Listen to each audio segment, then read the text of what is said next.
Hello everybody and welcome back to another video. And today we got a pretty interesting one.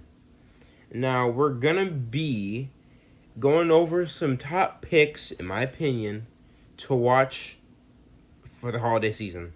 These are gonna be anime, cartoons, movies, all that kind of stuff.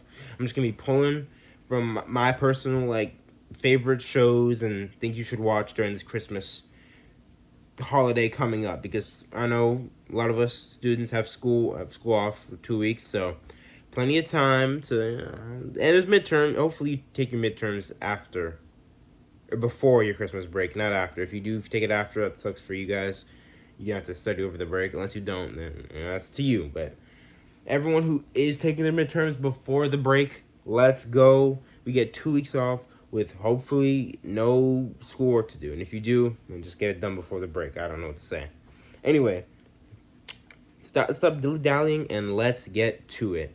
The first show I'm going to recommend is going to have to be, for the Christmas season, and it's going to be it's going to be an odd one, but The House on Netflix. Okay.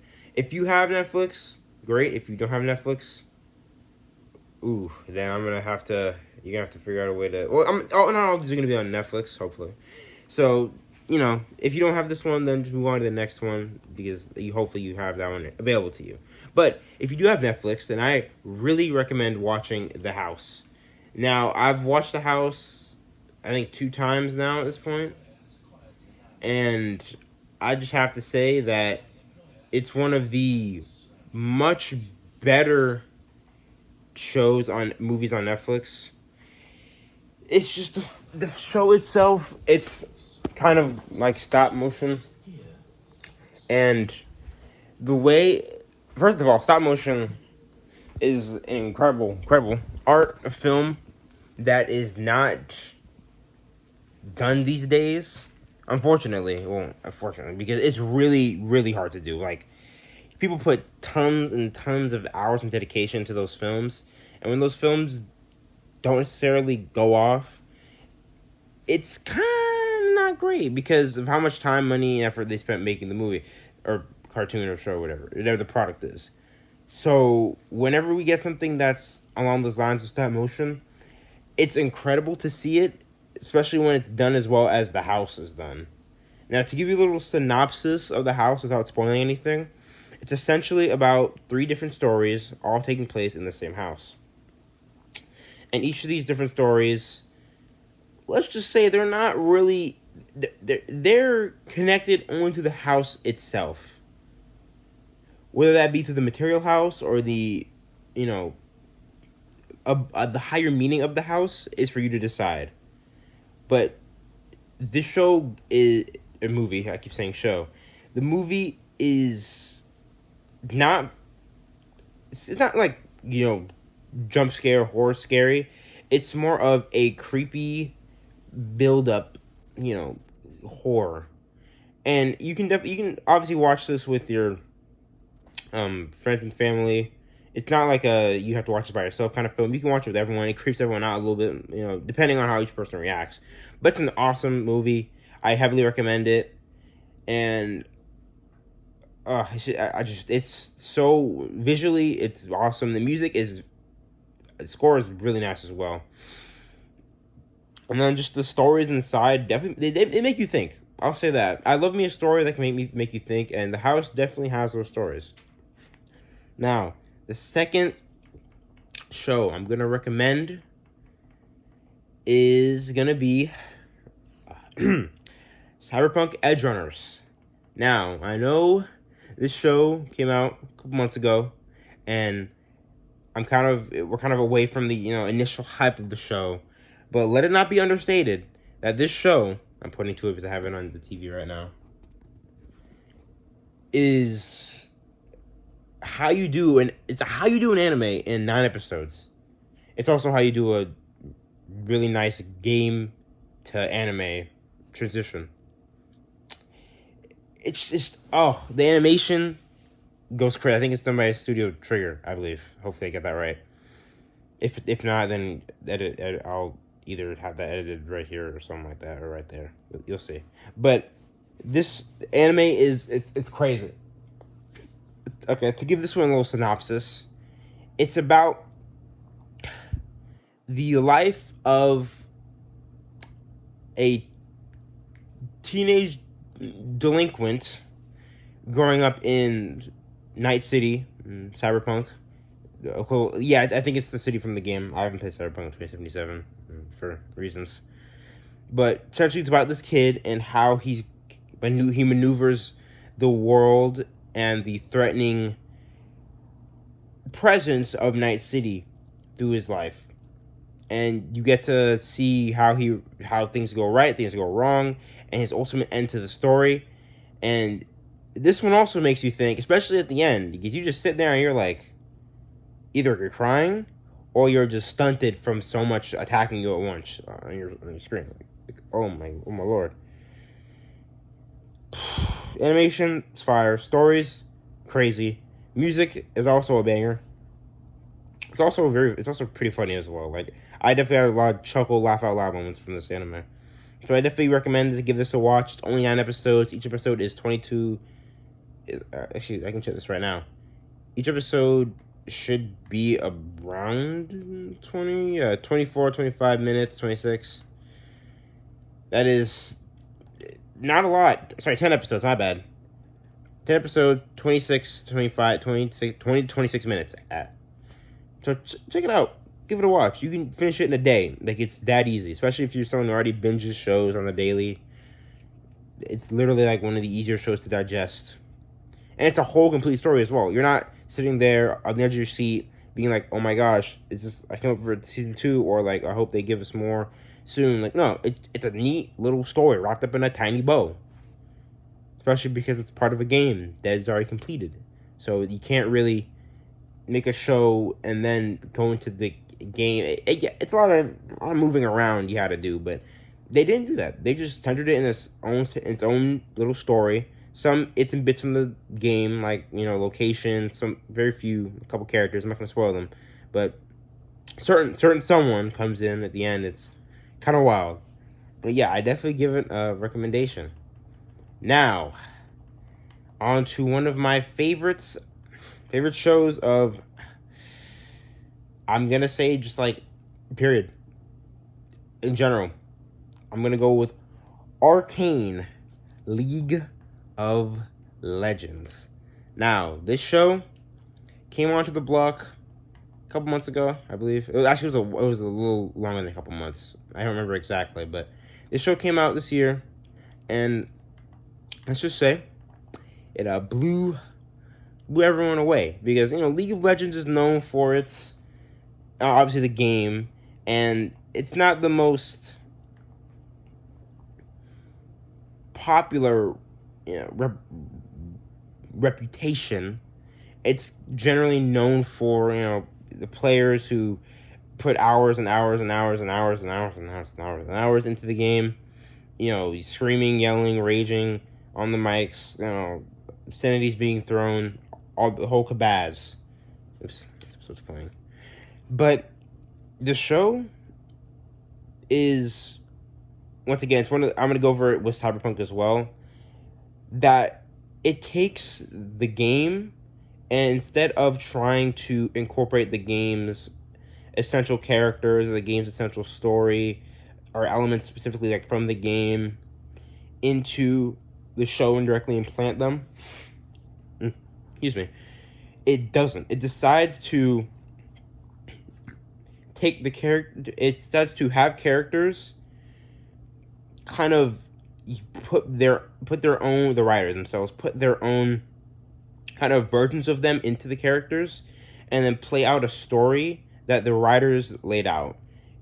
It's not like the direct location of the show, for example, is like you can find the spot in game. You can actually go there and do things. Like, I don't play League of Legends, clearly.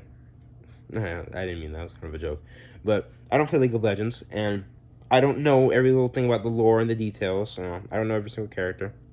I know very few. Jinx, Echo, Vi, stuff like that. Basic knowledge.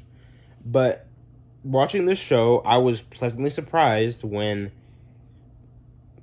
like most of, if not like those elements that you would expect to see from the game aren't there, except the characters of themselves. But even at that point, the characters are altered versions, are not necessarily the characters themselves, because they kind of follow the characters, but they're definitely different spins on them. They're like, it's hard to articulate my words because the show is so good. Arcane is definitely a show I want to write a scripted video to and just gush about for even longer because it's such a good show. All right, let me finish this up because I'm stumbling. This is tough. Arcane, sit down and watch it. It's only 9 episodes, so it's shorter than Cyberpunk. But those episodes range from 40 minutes to 43 minutes.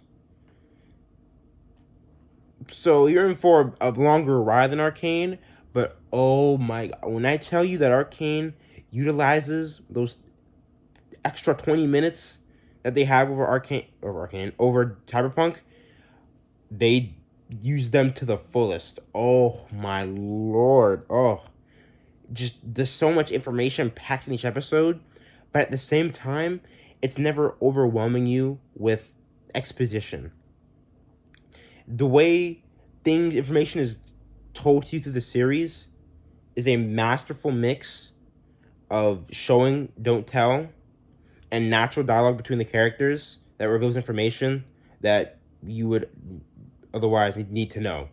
Like two characters having an honest conversation that needs to be had. They're talking and they're bringing up things that realistically would be brought up in a conversation like this, and like you didn't know about it before, but now you do because they just brought it up. But it wasn't like forced to bring up because the audience needs to know about it.